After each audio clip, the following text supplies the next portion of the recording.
sejarah.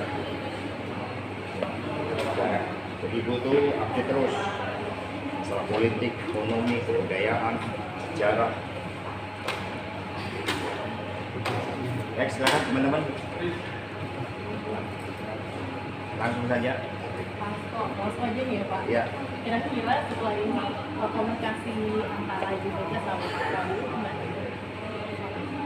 Seperti yang sering kami sampaikan bahwa secara pribadi hubungan antara Ibu Megawati Soekarno Putri dan Pak Prabowo ada hubungan yang baik, saling menghormati dan juga memiliki kesejarahan yang panjang.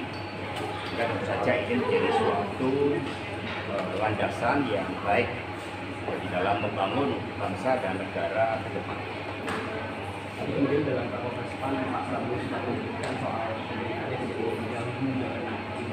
pemilihannya untuk yang soal bukan bagian semua dan partai itu apakah PDIP terkait dengan Bung Karno, apa yang disampaikan oleh Pak Prabowo, memang Bung Karno tidak hanya milik rakyat Indonesia, tetapi milik warga bangsa juga, karena Bung Karno bercita-cita untuk merombak sistem internasional yang anarkis menjadi sistem internasional yang mengedepankan kesetaraan antar warga bangsa yang menentang berbagai bentuk penindasan dalam seluruh aspek kehidupan, mengedepankan kemanusiaan, keadilan.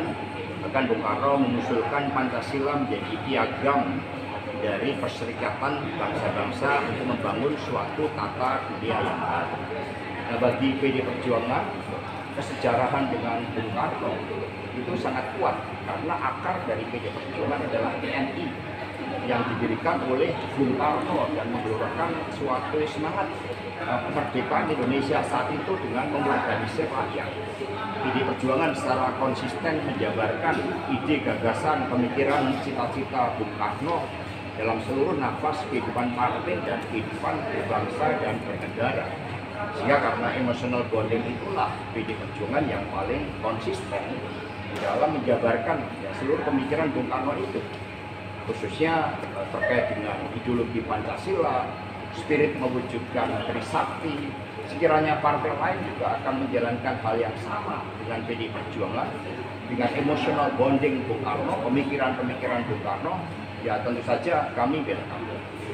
Dan kemudian terkait dengan bagaimana tatanan sistem pemerintahan dibangun, ya kita melihat bahwa bagian dari suatu hukum alam tentang pentingnya check and balances, tentang pentingnya fungsi-fungsi di dalam teori politik, ada yang berada dalam pemerintahan, ada yang berada di luar pemerintahan, ada yang menjalankan fungsi-fungsi penyeimbang, sehingga representasi dari rakyat itu betul-betul terwakili.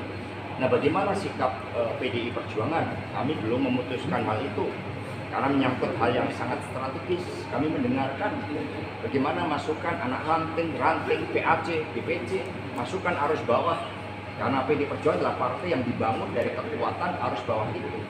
Rapat kerja nasional akan membahas beberapa hal yang strategis terkait dengan evaluasi pelaksanaan pemilu tahun 2024, konsolidasi partai dalam rangka pilkada serentak dan juga persiapan kongres yang akan datang, dan juga persoalan yang sangat penting menyangkut kehidupan kita, masalah pangan. Karena terbukti pangan ini terus-menerus mengalami kenaikan, jangan sampai akibat global warming, akibat persoalan geopolitik, lalu Indonesia tidak terdepan di dalam mempelopori kedaulatan di bidang pangan itu. Sehingga masalah pangan juga merupakan hal yang sangat strategis untuk dibahas di dalam rapat kerja nasional. Rakernas juga akan menggelorakan suatu api perjuangan. Ya, karena itulah nanti ada beberapa simbol-simbol strategis bagaimana api perjuangan yang menyatu dengan kekuatan rakyat itu ditampilkan di dalam seluruh acara rapat kerja nasional yang